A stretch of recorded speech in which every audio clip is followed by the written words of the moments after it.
Hey there, time travelers! Ready for another nostalgia trip back to the past? Hop in, because in today's video, we're traveling back to a time when the band Oasis was still being played on the radios all over the country, and the world was just discovering the first Harry Potter novel. Back to a time when Caillou first started airing on television sets around the world. The Caillou TV series was released back in 1997, and has since shaped an entire generation of children who grew up watching Caillou go on his fantastic adventures. It's a good thing we've all grown up, though, because today we're going to be taking a peek into the darker side of Caillou, and talk about one of the biggest questions about the character that fans have. Why was Caillou bald? Be sure to stick around until the end of the video to see what some fans think that Caillou grew up to become, if he grew up at all. Now, Caillou is most recognizable by his massive bald head. Even if you hadn't seen the show before, there's a good chance you've seen enough images of Caillou that you'd be able to point his big bald head out of a big bald lineup. That being said, one of the biggest questions that people who have seen or know about Caillou has always had is, why is the character bald? While it would be easy to brush it off as, that's how the artist or creator designed the character, that's not what we're here for. There's a much deeper reason, and a lot of fans feel like the answer is both really obvious and really dark for a children's show. What's even better about this theory, though, is that it opens up a lot of other pathways to various other fan theories about Caillou. In short, the reason that Caillou had such a bald head is because Caillou was a young child who had been diagnosed with cancer. But from there, the theory branches off depending on which school of thought you choose to adhere to. While all of the branches from this theory can sort of explain why Caillou is a bit of a whiny brat that could get away with murder, this first one explains it the best. This theory, which was brought to our attention through a Reddit forum, explains that it's likely that Caillou was very young when he was diagnosed with cancer, and following the diagnosis, his parents decided to have him try chemotherapy treatments. This is, at the end of the day, what caused Caillou to have an entirely bald head, but sadly was not enough to beat the cancer diagnosis, and it would turn out that he only had so much time left before he ultimately passed away. The Reddit user, I ate your puppy today, then goes on and explains that because Caillou's parents most likely knew that their child had a very limited amount of time left with them, they decided to do literally everything that they could to make his short life as exciting and joyful as they possibly could for Caillou. And while that's what most parents would likely do for their children if they were in that situation, it's also most likely what caused Caillou to believe that it was okay to act the way that we see him act in the show. I mean, I hate to speak poorly about the fictionally ill, but the kid seemed to always get anything that he wanted, and if he didn't, he just sort of threw tantrums until his parents gave in. But, I mean, who can blame them for giving in and letting Caillou have anything and do anything that he wanted? As we said, and as the Redditor pointed out, his parents knew that his time was limited, so they wanted to give him the best life that they could. And honestly, as sad as it sounds, there was no point in them correcting his temperamental behavior, because he wasn't going to be alive long enough for it to truly get out of hand. Instead of punishing their dying child, they just decided to let Caillou have his way all of the time.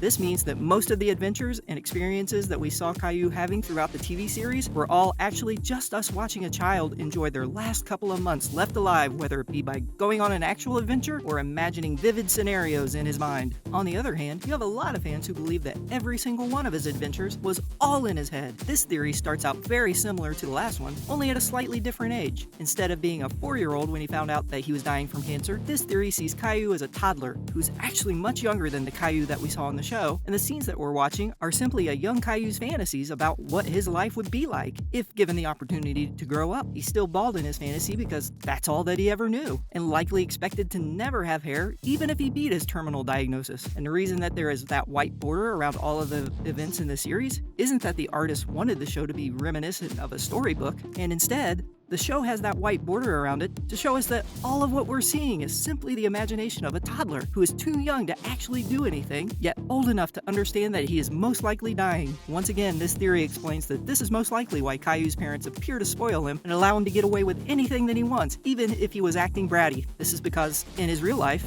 being on his deathbed, he most likely gets any toy or stuffed animal that he wants so that he can play. And that's justifiable if that's the case. I feel like every parent would move heaven and earth for their kid to make them happy, especially if they were suffering from a terminal illness like so many of the Caillou theories believe. Speaking of Caillou's toys, this next theory involves his stuffed animals and is actually a bit darker than the other two theories. And you're probably asking yourself, how can it get darker than a dying child? Well, I'll tell you. A dead child. This theory, which was actually brought up by the same Reddit user that we spoke about earlier, brings up the idea that Caillou, after being diagnosed with cancer, only got to live for a short period of time before he ended up succumbing to his illness and passing away. But his memory didn't die with him, and instead was kept alive by some of his best friends. Now, if you've watched Caillou, you'll know that he loved his stuffed animals, as most children do, and in this case, they loved him back. In the show, his stuffed animals are shown as live-action puppets, and they also appear to be sentient, meaning that they actually grew to love their owner. And when he suddenly passed away, they didn't really know what was going on. Death is a concept that is entirely new to stuffed animals, at least I hope so.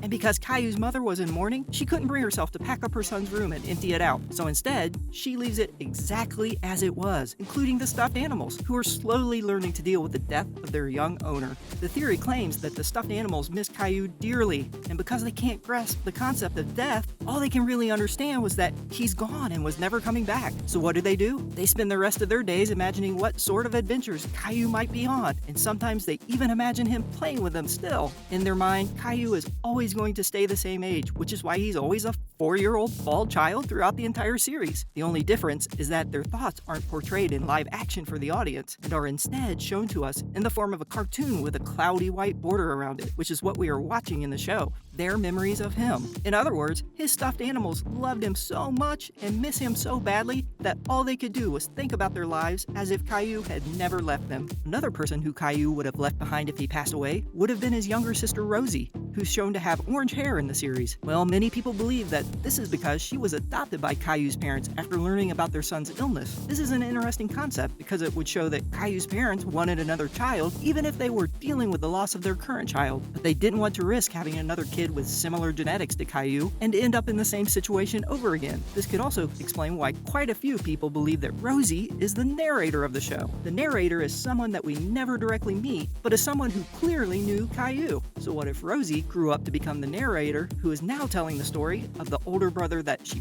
briefly had to her children, or possibly even grandchildren? I mean, we know the narrator had to be someone who knew Caillou while he was young. One of the episodes opens with the narrator saying, "This story happened when Caillou was 3, which means that Caillou was not only a real person in that world, but he was also someone that the narrator knew from a very young age. And that might have happened to pass away. Last but not least, we have a way more lighthearted theory about Caillou's baldness. Instead of being diagnosed with a terminal illness and possibly even dying, some fans believe that Caillou was simply born with a genetic disorder that prevents him from growing hair, or even stunts the growth, so that he is still capable of growing it just at a much slower rate. As you most likely know, alopecia areata, mostly referred to simply as alopecia, is a real disease. It's a reaction that occurs in your body when your immune system, for some reason, targets your hair follicles and attacks them as if they were a foreign object trying to harm your body. This causes a lot of stress to the hair follicle and causes hair loss and the inability to grow hair. It's unclear whether or not these fans believe that Caillou has alopecia or if it's another genetic disorder, but if that's the case, then it's certainly better than a terminal diagnosis. In fact, this theory not only lets Caillou grow up, but opens up the door to him growing up into a whole slew of bald characters that many people already know and love. For instance, did you know that some fans thoroughly believe that Caillou somehow grew up to become that popular anime superhero, One Punch Man?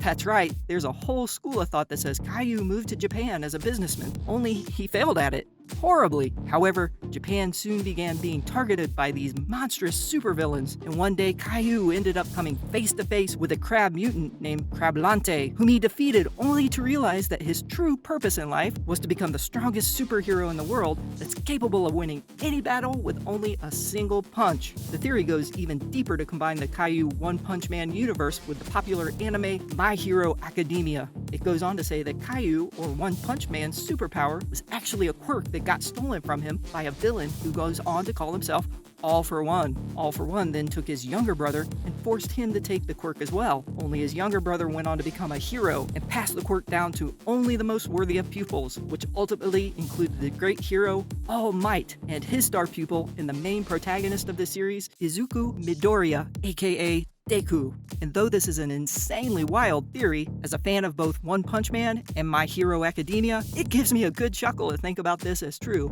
and it's much more lighthearted than Caillou dying or being on his deathbed. Not everybody liked Caillou growing up, and a lot of people actually felt that his character was really bratty, and that could certainly be explained by him being a terminally ill cancer patient. But what do you think? Is that a bit too dark? Or was Caillou bald because he suffered from cancer that he either died or was dying from? Be sure to let us know in the comments below. We love to hear from you all. That's all for today. Remember, if you enjoyed today's nostalgic conspiracy, be sure to like this video and subscribe to our channel to make sure you don't miss the chance to travel back through time.